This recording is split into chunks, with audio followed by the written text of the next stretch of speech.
Hello and welcome. Today I want to talk about the tool bag that I made a few months ago and I've been using for a little bit now.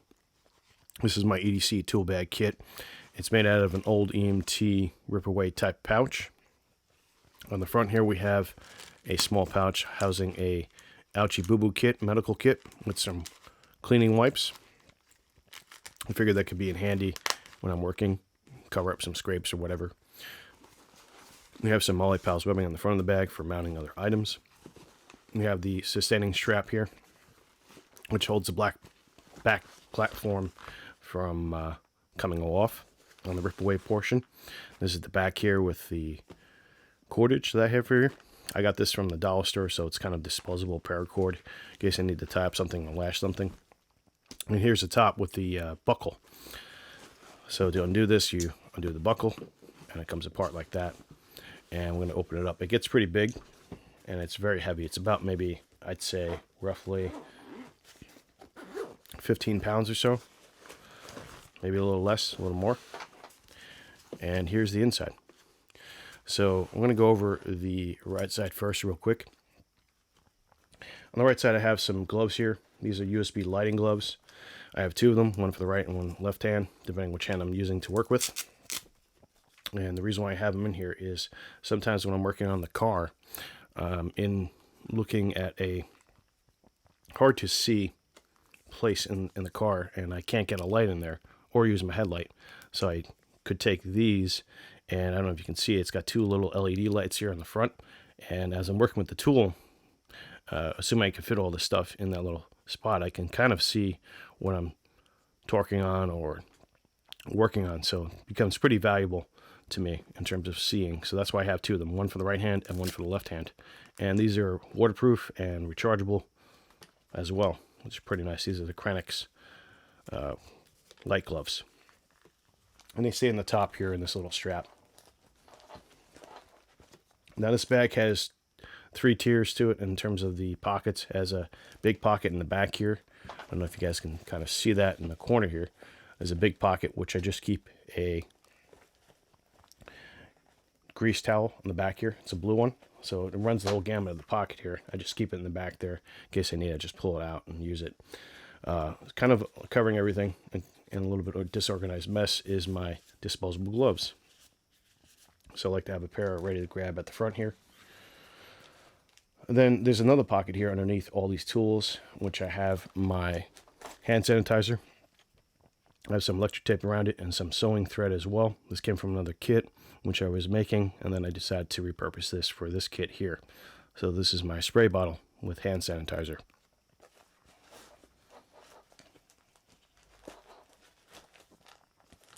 Then moving over, I do have some more grease towels here in a plastic bag as well.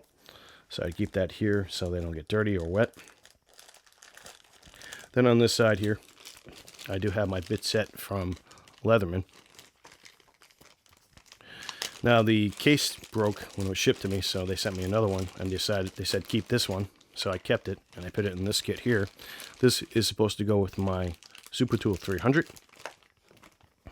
Basically, you can put bits on this end here, and this bit will work with the truss screwdriver, or 3D screwdriver that's in the Leatherman 300, which we'll go over in a moment or two.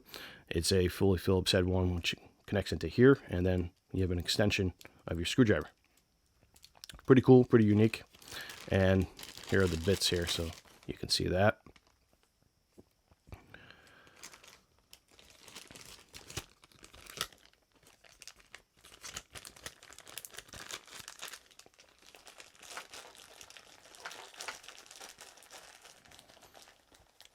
And then on this side, I have a small pencil, which I haven't used yet. It's a hard pencil, pretty thick for marking things.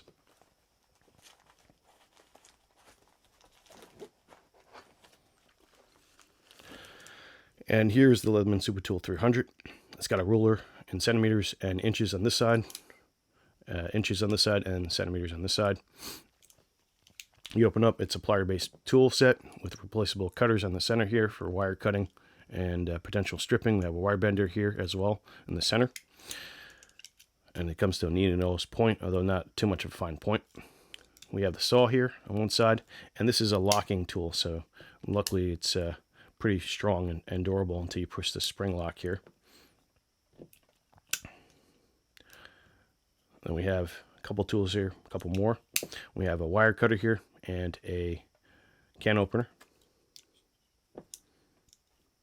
And then we have our truss screwdriver, Phillips head screwdriver here. And this is the one that goes into that adapter because it's got a square head here and kind of anchors into it, and you can use this as an extension. So pretty cool that they thought of that and engineered this for that kind of specification. Next up is a smaller flathead screwdriver, very thin.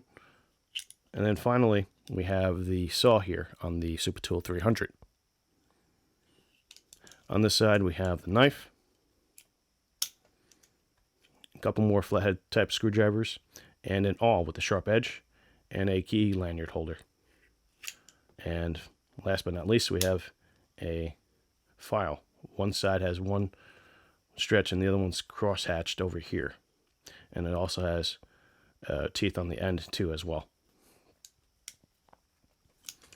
And that's the Super Tool 300. It's the main core item of the kit here, but it's not the only item. I found a way to have some dedicated items here. I have a pair of Nipix pliers made in Germany. These are the Copperhead pliers, which are basically like my channel locks, and you can resize and grab different sized items with it. It's very rugged, very useful, very expensive, but definitely worth it. Made in Germany. And I keep it here in the kit along with my crescent wrench made by the company Crescent. This is a pretty old tool, 6 inches. I got to replace the, or find a replacement for the head here because this is kind of getting worn out and not as structurally and sound as it used to be. Made by Crescent in Jamestown, USA, New York. Moving along to this kind of mess right here, I have a pair of channel lock pliers here and 2 settings on that, so it works pretty well. Got the rubber covers on it as well. Then I also have some zip ties right here, and these zip ties come in handy in all sorts of environments, as you can tell. And then underneath that I have my Craftsman vice grips. Also a very handy tool.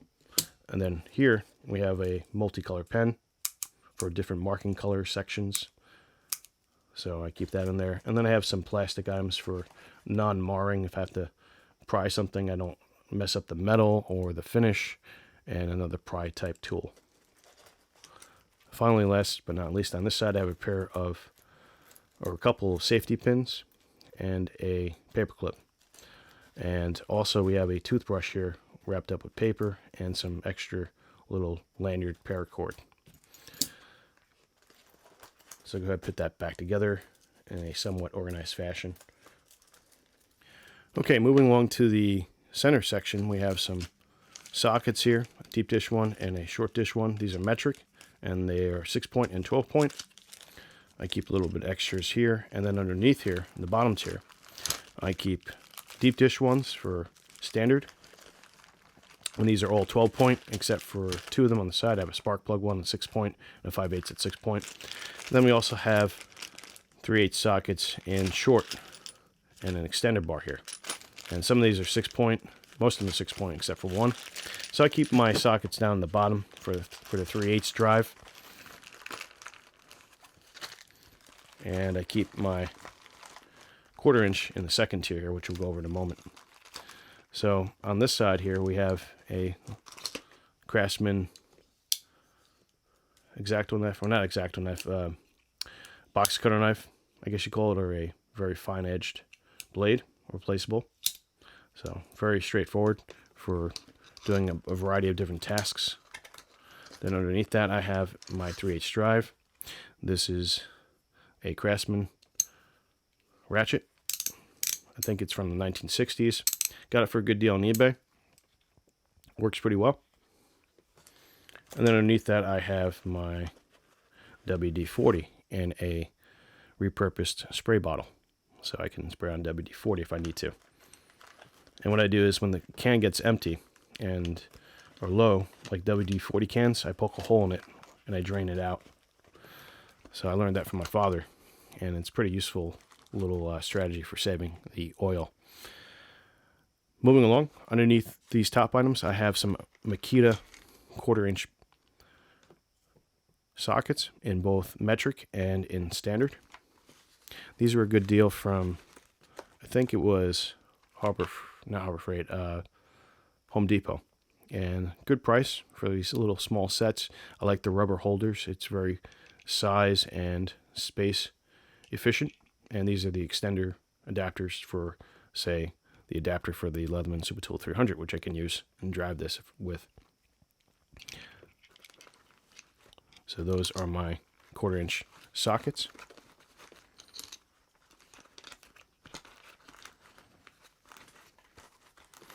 Sometimes spinning things back here is kind of a challenge because everything so tightly fit that there we go. On top here is my Nebo light, as you see. It's a USB rechargeable light. It's water resistant, rainproof, and it has a variable brightness level and dimming level. So that's the bright here, the brightest setting.